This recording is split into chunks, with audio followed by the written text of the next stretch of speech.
Salut tout le monde, c'est Fu. Aujourd'hui, toute nouvelle vidéo sur Epic 7 et cette fois on parlait de news hyper importante, voire même capitale, qui a lancé Shuriken ce matin. Et c'est vrai que j'avais même pas lu le patch note entre deux, hein, je l'avoue, j'avais même pas fait gaffe qu'il y en avait un. J'avoue que cette DS ça remonte à très longtemps, je lisais les bons patch notes à l'ancienne. Mais il a sorti une info hyper importante et ça va répondre vraiment à tous ceux qui me posaient cette question sur la dernière vidéo. Si tout simplement, est-ce qu'il faut lancer le jeu maintenant ou attendre tout simplement le 10 avec la mage, etc. Et la réponse est bien évidemment qu'il faut commencer dès maintenant. Pourquoi? Eh ben on va partir vite fait un petit coup d'œil sur le patch note. Ok, micro coupure entre deux, mais tout simplement comme vous pouvez le voir à l'écran, donc les saisons 1 et 2 des invocations sélectives, auparavant disponibles après avoir terminé l'épisode 1.1, 3.4, 10.10, etc., seront abandonnées. Donc toutes les invocations qu'on avait en débutant avec les invoques sélectives, etc., n'existeront plus après le 10 avril. Donc c'est pour ça qu'en fait il faut commencer dès maintenant, dès ce soir si j'upload la vidéo, et jusqu'au lendemain bien évidemment, au 9, où vous aurez encore toute une journée pour créer votre compte, commencer, etc. pour avoir tout simplement votre invocation sélective et aller chercher un personnage 5 étoiles pour commencer le jeu bien, et pour tout simplement à partir du 10, avoir, comme vous pouvez le voir ici à l'écran, un héros tout simplement 5 étoiles offert qui sera Iseria et l'artefact qui va bien 5 étoiles. Donc voilà, franchement, si vous voulez commencer avec par exemple, pourquoi pas votre Vildred dès le début et Iseria à partir du 10, et ben c'est top parce que du coup vous aurez deux personnages 5 étoiles offerts dès le début. Et en plus, comme vous le savez, à partir du 14, on a plein de tickets offerts avec des personnages 5 étoiles, personnages limités et personnages ML aussi exactement. Donc franchement, c'est insane de ce côté-là.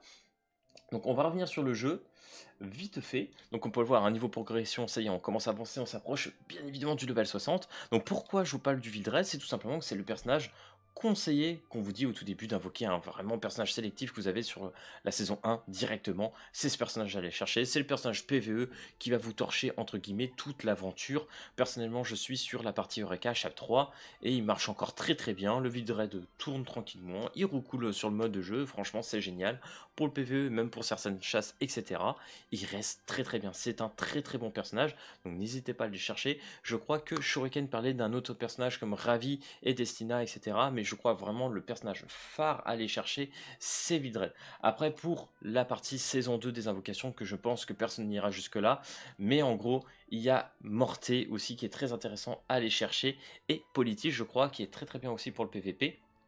Donc franchement, voilà. Mais je ne pense pas que vous irez jusqu'à ces personnages saison 2, parce que tout simplement, je crois que même moi, je suis pas encore de ce côté-là. Je crois qu'il y a plein de trucs. Attendez, je crois que si je vais dans les invocations, et que je vais par exemple sur invocation sélective saison 2, comme vous pouvez le voir, voilà. 10-10, ah oui, de l'épisode 3, donc faut vraiment finir l'épisode 3, le temps que vous montez en 2 jours les gars, je vous jure, c'est quasi impossible, vraiment. Donc là, en ce moment, je suis en plus en train de rush pour avoir Brig, je ne savais pas, chemin du héros 1, comme vous pouvez le voir ici, il y a Brig qui est un must-have pour la Wyvern, vraiment il est incroyable, et pas que, donc franchement il faut aller chercher, il est gratuit, c'est incroyable, franchement le personnage est insane, en plus l'aspect elle est magnifique, donc j'ai trop hâte de l'avoir, je voulais le rusher ce soir, mais je sais pas si j'arriverai à l'avoir ce soir, il y a beaucoup trop de missions, c'est assez insane de ce côté là, donc voilà, n'hésitez pas bien évidemment à commencer et à aller chercher votre Vildred, et après côté artefact, si je me trompe pas, je pense qu'on va aller vite fait dans le journal, je pense que ça va être plus facile pour moi de vous les trouver.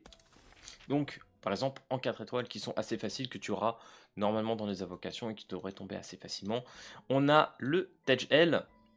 Donc qu'est-ce que c'est? Ça vous permet de tenir 10 âmes au début du premier combat et 20 âmes si tu l'as maxé avec les doublons, maxé plus 30, etc.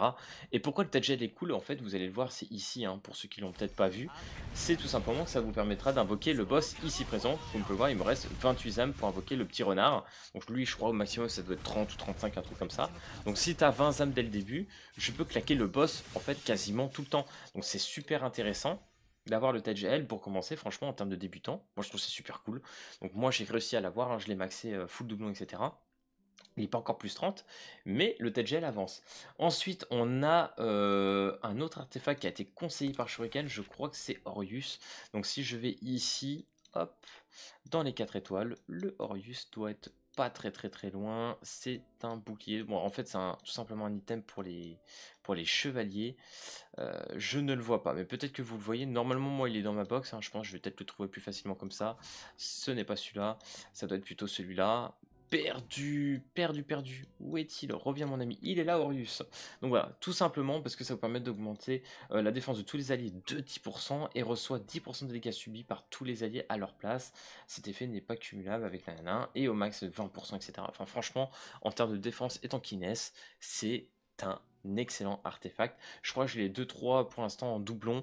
Je ne l'ai pas encore trop monté, donc il va falloir que je vois pour l'ajouter sur quelques persos. Et pourquoi pas sur Brick, je pense que ça peut être très intéressant en vrai. Donc voilà, il va falloir que je le fasse de ce côté-là.